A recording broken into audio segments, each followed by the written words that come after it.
ನಮ್ಮ ಯುವ ನಿಧಿ ಅಂತಕ್ಕಂಥದ್ದು ಸರ್ಕಾರ 5 ಗ್ಯಾರಂಟಿಗಳಲ್ಲಿ ಒಂದನ್ನ ಈಗ ನಮಗೆ ಕೊಡ್ತಾ ಇದ್ದಾರೆ. ಇವತ್ತು ರೈತರು ದೇವರನ್ನ ಪೂಜೆ ಮಾಡದೇ ಇದ್ರೂ ಚಿಂತೆ ಇಲ್ಲ, ಆದರೆ ಬದುಕನ್ನ ಕಟ್ಟಿಕೊಟ್ಟಂತ ದೇವರು ಯಾರು ಅಂದ್ರೆ ದೇವರಾಜ ಅರಸು. ಪ್ರತಿನಿತ್ಯ ನಾವು ಅನ್ನವನ್ನ ಊಟ ಮಾಡ್ತಾ ಇದ್ದಾರೆ ಅಂದ್ರೆ ರೈತರು ಉಳುವವನೇ ಭೂಮಿಯ ಒಡೆಯ ಎಂಬತಕ್ಕಂಥ ಒಂದು ನಿಟ್ಟಿನಲ್ಲಿ ಅವರಿಗೆ ಜಮೀನುಗಳನ್ನ ಮಂಜೂರು ಮಾಡಿಕೊಟ್ಟಿರ್ತಕ್ಕಂಥ ಅವಕಾಶ ದೇವರಾಜ ಅರಸರವರ ಕಾಲದಲ್ಲಿ ಆಗಿರ್ತಕ್ಕಂಥದ್ದು. ನಿಮಗೆ ಗೊತ್ತಿದೆ ಗೇಣಿ ಪದ್ಧತಿ ಅಂತ. ಜಾಸ್ತಿ ಜಮೀನಿದಾಗ ಏನ್ ಮಾಡ್ತಾರೆ, ಉಳುಮೆ ಮಾಡೋದಿದ್ದಾಗ 100 ಎಕರೆ ಜಮೀನವಲ್ಲ ಜಮೀನ್ದಾರರಲ್ಲಿ ಅವರೆಲ್ಲ ನಮ್ಮ ರೈತರಿಗೆ ವರ್ಷಕ್ಕಿಂತಷ್ಟು ಕೊಡ್ಬೇಕಪ್ಪ ಅಂತ ಹೇಳ್ಬಿಟ್ಟು ಗೇಣಿ ಪದ್ಧತಿಯನ್ನ ಕೊಟ್ಟಿದ್ರು. 25 ವರ್ಷ 30 ವರ್ಷ ಆದ್ರೂ ಕೂಡ ಅವ್ರಿಗೆ ಗೇಣಿ ಪದ್ಧತಿ ಮಾಡ್ಬೇಕೇ ಹೊರತು ಅದರ ಒಡೆಯ ಆಗ್ಲಿಕ್ಕೆ ಸಾಧ್ಯ ಇರ್ತದೆ. ಹಾಗಾಗಿ ಅವರಿಗೆ ಭೂಮಿ ಮೇಲೆ ಹಕ್ಕನ್ನ ಕೊಡಬೇಕು ಅಂತ ಹೇಳ್ಬಿಟ್ಟು ಅವರಿಗೆ ಭೂಮಿ ಉಳುವವನೇ ಭೂಮಿಯ ಒಡೆಯ ಅಂತ ಹೇಳಿ ಒಂದು ಕ್ರಾಂತಿಕಾರಕವಾದಂತ ನಿರ್ಧಾರ. ಇವತ್ತು ಯಾವ್ದಾದ್ರು ಒಂದು ನಿರ್ಧಾರಗಳನ್ನು ತೆಗೆದುಕೊಳ್ಬೇಕು ಅಂದ್ರೆ ಅದಕ್ಕೆ ಬಹಳಷ್ಟು ವಿರೋಧಗಳು ಇರ್ತದೆ, ಬಲಾಢ್ಯದಿಂದ ವಿರೋಧಗಳು ವ್ಯಕ್ತ ಆಗ್ತದೆ. ಅದೆಲ್ಲದನ್ನು ಕೂಡ ಮೆಟ್ಟಿ ನಿಂತು ರೈತರ ಬದುಕನ್ನ ಹಸನ ಮಾಡಿದಂತ ಕೀರ್ತಿ ಸಲ್ಲ. ಹಾಗೇನೆ ಮಲ ಹೊರತಕ್ಕಂಥ ಒಂದು ಪದ್ಧತಿ ಅದನ್ನ ಕೂಡ ನಿಷೇಧ ಮಾಡಿ, ಏನು ಸ್ಕ್ಯಾವೆಂಜರ್ಸ್ ಅಂತ ನಾವು ಕರಿತೀವಿ, ಈಗೆಲ್ಲ ಸಂಪೂರ್ಣವಾಗಿ ನಿಷೇಧ ಆಗಿದೆ.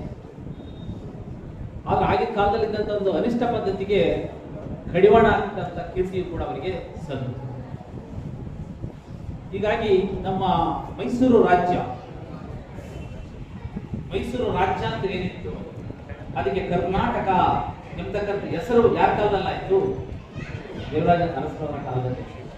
ಏಕೆಂದ್ರೆ ನಾವೆಲ್ಲ ಇದು ಚಿಕ್ಕ ಹುಡುಗರು ಅವಾಗ ಇರ್ತಕ್ಕಂಥ ವೇದಿಕೆ ಮೇಲಿರ್ತಕ್ಕಂಥ ಬಹಳಷ್ಟು ಜನ ಇನ್ನುವೇ ಚಿಕ್ಕ ಹುಡುಗರು ಇದ್ದು ಅವಾಗ. ಈಗ ನಿಮಗಂತೂ ಇದು ಹೊಸ ವಿಷಯನೇ ಇದೆ. ಹಾಗಾಗಿ ಇಂಥ ವಿಷಯಗಳನ್ನ ನಾವು ತಿಳ್ಕೊಳ್ಬೇಕು. ಇಂದಿನ ಸಾಧಕರ ಸಾಧನೆಗಳನ್ನು ನಾವು ತಿಳ್ಕೊಂಡಾಗ, ಇತಿಹಾಸವನ್ನು ನಾವು ತಿಳ್ಕೊಂಡಾಗ ಅವರು ಶ್ರಮಿಸಿದಂತಹ ಬಂದಂತಹ ಹಾದಿ ಎಷ್ಟು ಕಠಿಣವಾಗಿರುತ್ತೆ. ಒಬ್ಬ ಸಾಧಕನಾಗಬೇಕು ಅಂದ್ರೆ ಅವನು ಸುಮ್ಮನೆ ಸಾಧಕನಾಗಿರೋದಿಲ್ಲ, ಅದ್ರ ಹಿಂದೆ ಬಹಳಷ್ಟು ಶ್ರಮ ಇದೆ. ಹಾಗಾಗಿ ನೀವೆಲ್ಲ ವಿದ್ಯಾರ್ಥಿಗಳಿದ್ದೀರಾ, ಈಗ ನಿಮಗೆಲ್ಲ ಒಂದು ರೀತಿ ಚೆನ್ನಾಗಿ ಕಾಣ್ತಾ ಇರಬಹುದು ಪ್ರಪಂಚ. ಆದರೆ ನೀವು ಕೂಡ ಮುಂದೊಂದು ದಿನ, ಇನ್ನು ಕೆಲವೇ ವರ್ಷಗಳಲ್ಲಿ ನೀವು ಕೂಡ ಒಂದು ಜವಾಬ್ದಾರಿ ಇರ್ತಕ್ಕಂತಹ ಪ್ರಜೆಗಳಾಗ್ತದೆ. 15 ವರ್ಷ ತುಂಬಿದ ತಕ್ಷಣ, 21 ವರ್ಷ ತುಂಬಿದ ತಕ್ಷಣನೇ ನಿಮಗೆಲ್ಲ ಜವಾಬ್ದಾರಿಗಳು ಬರ್ತದೆ. ಆ ಜವಾಬ್ದಾರಿಗಳು ಬಂದಾಗ ನಮಗೆ ಈ ಒಂದು ಸಮಾಜದಲ್ಲಿ ಎಲ್ಲರಂತೆ ಬದುಕನ್ನು ಕಟ್ಟಿಕೊಡ್ಬೇಕಲ್ಲ. ಹಾಗಾಗಿ ಆವನೂರು ಆಯೋಗವನ್ನು ರಚನೆ ಮಾಡಿ ಮೀಸಲಾತಿಯನ್ನ ಯಥಾವತ್ತಾಗಿ ಅನುಷ್ಠಾನ ಮಾಡಿದೆ. ಅವೆಲ್ಲ ಮಾಡಿದ್ರಿಂದಲೇ ಇವತ್ತು ಸರ್ಕಾರಿ ನೌಕರಿಯನ್ನ ಪಡಿಬೇಕಾದ್ರೆ ಎಲ್ಲ ವರ್ಗದ ಜನರು ಕೂಡ ಇವತ್ತು ಇರ್ಲಿಕ್ಕೆ ಸಾಧ್ಯ ಆಗಿರ್ತಕ್ಕಂಥ. ಇಂಥ ಆಯೋಗಗಳನ್ನ ಅನುಷ್ಠಾನ ಮಾಡಲಿಲ್ಲ ಅಂತಿದ್ರೆ ಯಾರು ಚೆನ್ನಾಗಿ ಆರ್ಥಿಕವಾಗಿ ಸಬಲರಾಗಿರ್ತಾರೋ, ಶಿಕ್ಷಣದಲ್ಲಿ ಯಾರು ಅಭಿವೃದ್ಧಿ ಹೊಂದಿರ್ತಾರೋ ಅವ್ರಿಗೆ ಮಾತ್ರ ಅವಕಾಶಗಳು ಸಿಗ್ತಕ್ಕಂಥದ್ದು. ಈ ಕಥೆ ಕೇಳಿದಂಗೆ ಕೇಳ್ತಾ ಇತ್ತು, ಆದ್ರೆ ಈ ಕಥೆಯ ಹಿಂದೆ ಅವರ ಜೀವನದ ವ್ಯಥೆ ಇತ್ತು ಅನ್ನೋದನ್ನ ನಾವು ಮರಿಬಾರದು. ಅರ್ಥ ಆಯ್ತಾ? ಕಥೆಯ ಹಿಂದೆ ಒಂದು ಜೀವನದ ವ್ಯಥೆ ಅನ್ನೋದು, ಆ ವ್ಯಥೆ ತನಗಾಗಿ ಇರಲಿಲ್ಲ. ಅದು ಆ ವ್ಯಥೆ ಅಂತಕ್ಕಂಥದ್ದು ಸಾರ್ವಜನಿಕರ ಬದುಕನ್ನ ಹಸನು ಮಾಡ್ತಕ್ಕಂಥ ಒಂದು ನಿಟ್ಟಿನಲ್ಲಿ ಆ ಬದುಕನ್ನ ಕಟ್ಟಿಕೊಡ್ಬೇಕೆಂಬತಕ್ಕಂಥ ಆಶಯ ಇದೆಯಲ್ಲ, ಅದು ಬಹಳ ಮುಖ್ಯ ಆಗಿದೆ. ನಾವು ಅವರನ್ನ ಮರಿಲಿಕ್ಕೇನೆ ಸಾಧ್ಯ ಇಲ್ಲ. ಇವತ್ತು ನಾವೆಲ್ಲ ಏನಿವತ್ತು ವಿದ್ಯಾರ್ಥಿ ನಿಲಯಗಳಲ್ಲಿ, ಹಾಸ್ಟೆಲ್ಗಳಲ್ಲಿ ಇವತ್ತು ಓದ್ತಾ ಇದೀವಲ್ಲ, ಈ ರೀತಿಯ ಹಾಸ್ಟೆಲ್ಗಳನ್ನ ತೆರೆದು ಅವರು ಹಾಸ್ಟೆಲ್ ವಿದ್ಯಾರ್ಥಿಯಾಗಿನೇ ಶಿಕ್ಷಣ ಪಡ್ಕೊಂಡಿದ್ರು. ಅವ್ರಿಗೆ ಗೊತ್ತಿತ್ತು ಅವ್ರ ಜೀವನದಲ್ಲಿ ಎಷ್ಟು ಕಷ್ಟ ಇರುತ್ತೆ ಒಬ್ಬ ಹಿಂದುಳಿದ ವರ್ಗದ ವಿದ್ಯಾರ್ಥಿಗಳು ಶಿಕ್ಷಣ ಪಡ್ಕೊಳ್ಬೇಕಾದ್ರೆ ಅನ್ನೋದನ್ನು ಅರಿತುಕೊಂಡು ಈಗ ಅವರ ಹೆಸರಿನಲ್ಲಿ ಹಲವಾರು ವಸತಿ ನಿಲಯಗಳನ್ನ ನಾವು ನಮ್ಮ ಜಿಲ್ಲೆಯಲ್ಲಿ ಪ್ರಾರಂಭ ಮಾಡಿದ್ವಿ. ಇವತ್ತು ಒಂದು ಖುಷಿಯ ವಿಷಯ ಏನಪ್ಪಾ ಅಂದ್ರೆ, ಇವತ್ತು ನಮ್ಮ ಎಲ್ಲ ವಸತಿ ನಿಲಯಗಳ ನಿಲಯ ಪಾಲಕರು, ವಾರ್ಡನ್ಗಳು ಕೂಡ ಇವತ್ತು ಇಲ್ಲಿಗೆ ಬಂದಿದ್ದೀರಾ, ವಿದ್ಯಾರ್ಥಿಗಳು ಬಂದಿದ್ದೀರಾ, ಇಲಾಖೆಯ ಎಲ್ಲ ಅಧಿಕಾರಿಗಳು ಬಂದಿದ್ದೀರಾ. ಹಾಗಾಗಿ ಇವತ್ತು SC/ST ವಸತಿ ನಿಲಯಗಳಿರ್ಬೋದು,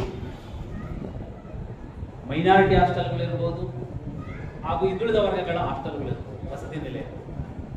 ಇವತ್ತು ನಾವು ವಸತಿ ನಿಲಯಗಳಿಗೆ ಭೇಟಿ ಕೊಟ್ಟಾಗ ಅಚ್ಚುಕಟ್ಟಾದಂಥ ಒಂದು ವ್ಯವಸ್ಥೆ ಇರ್ತಕ್ಕಂಥದ್ದನ್ನು ನಾವು ಕಾಣ್ತೇವೆ.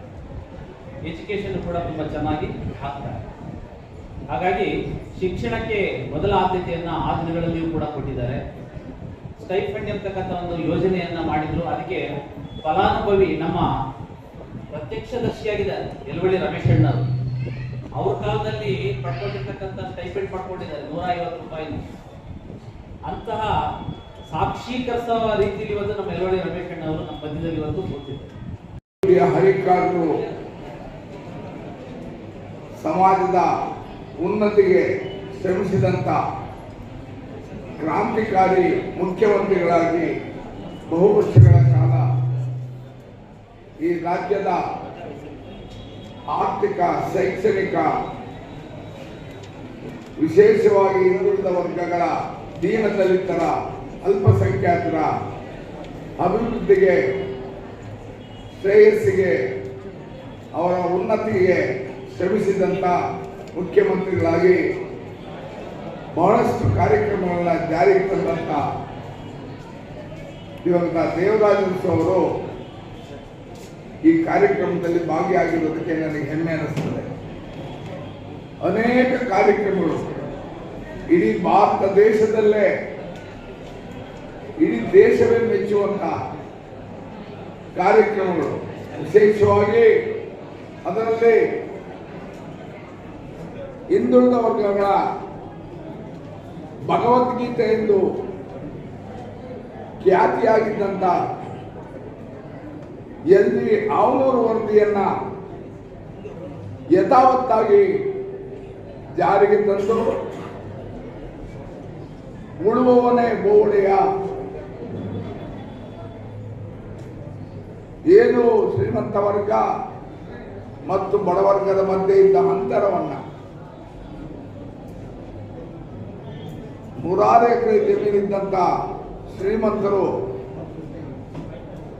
ಅವರ ಅಡಿಯಲ್ಲಿದ್ದಂಥ ಭೂರಹಿತರಿಗೆ ಬೆಳೆ ಇಟ್ಕೊಳ್ಳಿ ಕೊಟ್ಟಿದ್ದಂಥ ಅನೇಕ ವರ್ಷಗಳ ಕಾಲ ಆ ಭೂಮಿಯನ್ನ ಬಿತ್ತಿ ಬೆಳೆಯನ್ನು ತೆಗಿತಾ ಇದ್ದು ಅನೇಕ ವರ್ಷಗಳ ಕಾಲ ಅದರ ಅನುಭವವನ್ನು ಪಡೆದಿದ್ದಂಥ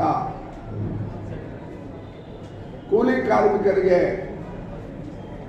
ಸಮಾಜದ ಎಲ್ಲ ವರ್ಗದ ಜನತೆಗೆ ಅದರ ಮಾಲೀಕತ್ವವನ್ನ ಕೊಟ್ಟಂತ ಖ್ಯಾತಿ ಯಾರಿಗಾದ್ರೂ ಸೇರ್ಬೇಕಾದ್ರೆ ಇಡೀ ಭಾರತ ದೇಶದಲ್ಲಿ ಅದು ದಿವಂಗತ ದೇವರಾಜ ಅರಸು ಒಬ್ಬರಿಗೆ ಮಾತ್ರ ಈ ಸಂದರ್ಭದಲ್ಲಿ ಒತ್ತಾಯಪೂರ್ವಕವಾಗಿ ನಾನು ಹೇಳಲಿಕ್ಕೆ ಬಯಸ್ತೇನೆ.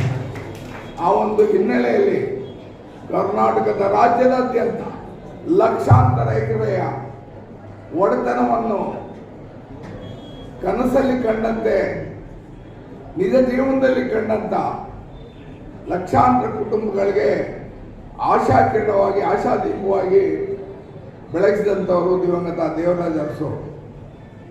ಮೈಸೂರು ಜಿಲ್ಲೆಯ ಕಲ್ಲೂರು ಗ್ರಾಮದಲ್ಲಿ ಹುಟ್ಟಿ ಬೆಳೆದು ರಾಜ್ಯಸಭಾ ಸದಸ್ಯರಾಗಿ ಅನೇಕ ಬಾರಿ ಅನೇಕ ಆಡುಮುಟ್ಟದ ಸೊಪ್ಪಿಲ್ಲ ಅನ್ನೋ ರೀತಿಯಲ್ಲಿ ಇವರು ನಿರ್ವಹಿಸದೇ ಇರುವಂಥ ಯಾವುದೇ ಖಾತೆ ಇಲ್ಲ.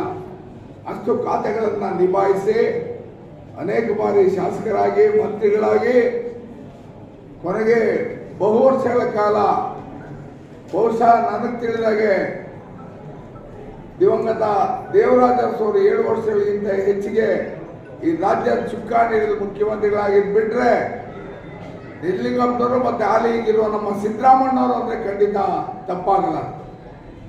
ಸಿದ್ದರಾಮಣ್ಣವರು ಕೂಡ ಅದೇ ಹಾದಿಯಲ್ಲಿ ಇವತ್ತು ನಡೀತಾ ಇದ್ದಾರೆ. ಹಿಂದುಳಿದ ವರ್ಗದ, ಅಲ್ಪಸಂಖ್ಯಾತರು, ದೀನದಲಿತರಿಗೆ ಆಶಾಕಿರಣವಾಗಿ ಪಂಚ ಗ್ಯಾರಂಟಿಗಳು ಸಮಾಜದಲ್ಲಿ ಸರ್ವರಿಗೂ ಸಮಪಾಲು ಸಹ ಬಾಳ್ವೆಯನ್ನು ಕೊಡುವಂತಹ ನಿಟ್ಟಿನಲ್ಲಿ ಇವತ್ತು ದೇವರಾಜ ಅರಸು ಅವರ ಏನು ಒಂದು ಕಾರ್ಯಕ್ರಮಗಳಿತ್ತು ಅದರ ಅಡಿಯಲ್ಲಿ ಇವತ್ತು ನಮ್ಮ ರಾಜ್ಯದ ಖ್ಯಾತ ಮುಖ್ಯಮಂತ್ರಿಗಳಾದಂಥ ಸಿದ್ದರಾಮಣ್ಣವರು ಮತ್ತೆ ಡಿ.ಕೆ. ಶಿವಕುಮಾರ್ ಅವರು ಇವತ್ತು ಅನೇಕ ಕಾರ್ಯಕ್ರಮಗಳನ್ನ ಜಾರಿಗೆ ತಂದಿದ್ದಾರೆ. ಒಂದು ಉದಾಹರಣೆ ಹೇಳ್ಬೇಕಂದ್ರೆ ನಾನು ಜಿಲ್ಲಾಧಿಕಾರಿ ಹೇಳಿದೆ. ಹೋರಾಟಗಾರರು ಹೌದು. 1942 ನಂತರ ಮತ್ತೆ 1945ರಲ್ಲಿ ವಾಪಸ್ ಬರ್ತಾರೆ. ಮತ್ತೆ ಮೈಸೂರು ಪ್ರಜಾಪ್ರತಿನಿಧಿ ಸಭೆಯಲ್ಲಿ ತಮ್ಮನ್ನು ತಾವು ಪ್ರತಿನಿಧಿಸಿಕೊಂಡು ಮತ್ತೆ ಆಯ್ಕೆ ಆಗ್ತಾರೆ. ಮುಂದೆ 1952 ಈ ವರ್ಷವನ್ನ ಎಲ್ಲ ವಿದ್ಯಾರ್ಥಿಗಳು ನೆನಪಿಟ್ಕೊಂಡಿರಬೇಕು. ಭಾರತ ದೇಶದ ಮೊದಲ ಸಾರ್ವತ್ರಿಕ ಚುನಾವಣೆಗಳು ನಡೆದಂತಹ ಸಂದರ್ಭ.